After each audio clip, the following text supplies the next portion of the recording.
ചാതുർവർണ്ണ്യകാലത്ത് അടിച്ചമർത്തപ്പെട്ട കലയെ സ്നേഹിച്ച പെൺകുട്ടിയുടെ ആകുലതകളെ വിളിച്ചു പറയുന്ന തിരുവനന്തപുരം ചെങ്കൽ സ്വദേശിനി അനീഷയുടെ നാടോടി നൃത്തം കൊല്ലത്ത് നടന്ന സംസ്ഥാന ബഡ് സ്കൂൾ കലോത്സവത്തിൽ വേറിട്ടതായി. കമൽ ചിത്രമായ സെല്ലുലോയിഡിലെ ഐത്തത്തിനിരയായ റോസമ്മയുടെ കഥയാണ് അനീഷ വേദിയിൽ എത്തിച്ചത്.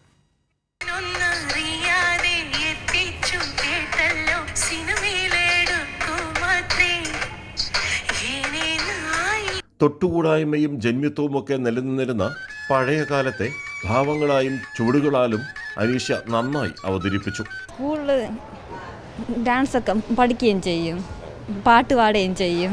കലയെ സ്നേഹിക്കുന്ന അനീഷയെ പിന്തുണയ്ക്കുക മാത്രമാണ് ചെയ്തതെന്ന് അധ്യാപികമാർ പറഞ്ഞു. നമ്മൾ ഈ കുട്ടിയിലൂടെ പ്രേക്ഷകർക്ക് പറഞ്ഞു കൊടുക്കുന്നത് നായിക എന്നാണ് ഈ ഐറ്റത്തിൻ്റെ പേര്.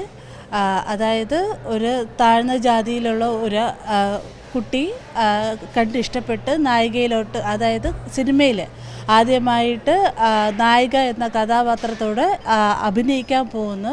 ബഡ് സ്കൂളിൽ വന്നതിന് ശേഷമാണ് കുട്ടി നല്ല ആക്റ്റീവായി. കാരണം ഞങ്ങൾക്ക് ആ കുട്ടിയുടെ കഴിവ് തിരിച്ചറിയാൻ പറ്റി. പാട്ട് നന്നായി പാടും, പിന്നെ ഡാൻസ്, അങ്ങനെ ഞങ്ങൾ ആദ്യം സിംഗിൾ പാട്ട് അങ്ങനെ ടൈപ്പൊക്കെയാണ് പഠിപ്പിച്ചുകൊണ്ടിരുന്നത്. എന്നിട്ടാണ് ആ നാടോടി നൃത്തം എന്ന ഇത് ഫസ്റ്റ്, അതായത് ഞങ്ങൾ സ്കൂളിൽ വന്നതിന് ശേഷം ആദ്യമായിട്ടാണ് ജില്ലയിൽ മത്സരിക്കുന്നത്. അതിൽ നിന്നാണ് ആദ്യമായിട്ട് സ്റ്റേറ്റിലോട്ട് വന്നത്.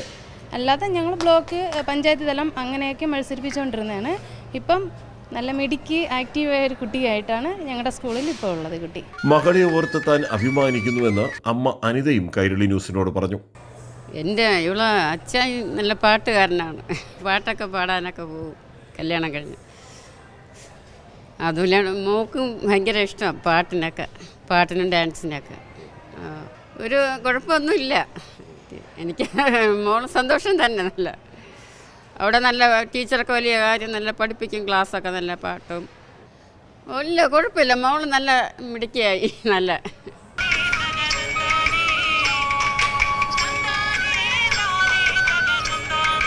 അനീഷയിൽ ഒതുങ്ങുന്നതല്ല ഈ ബഡ്സ് സ്കൂളുമായി ബന്ധപ്പെട്ടിട്ടുള്ള ഇതുപോലെയുള്ള പല വിസ്മയങ്ങൾ. ഒരുപക്ഷെ ബഡ്സ് സ്കൂളുകൾ ഇന്ന് കേരളമെമ്പാടും ഇല്ലായിരുന്നുവെങ്കിൽ പല രക്ഷിതാക്കൾക്ക് അതൊരു വലിയ പ്രശ്നമായി തീർന്നേനെ. ഇപ്പോൾ അവരുടെ ആശങ്ക ഒഴിഞ്ഞു, അവർ മനസ്സ് കുളിരുകയാണ്.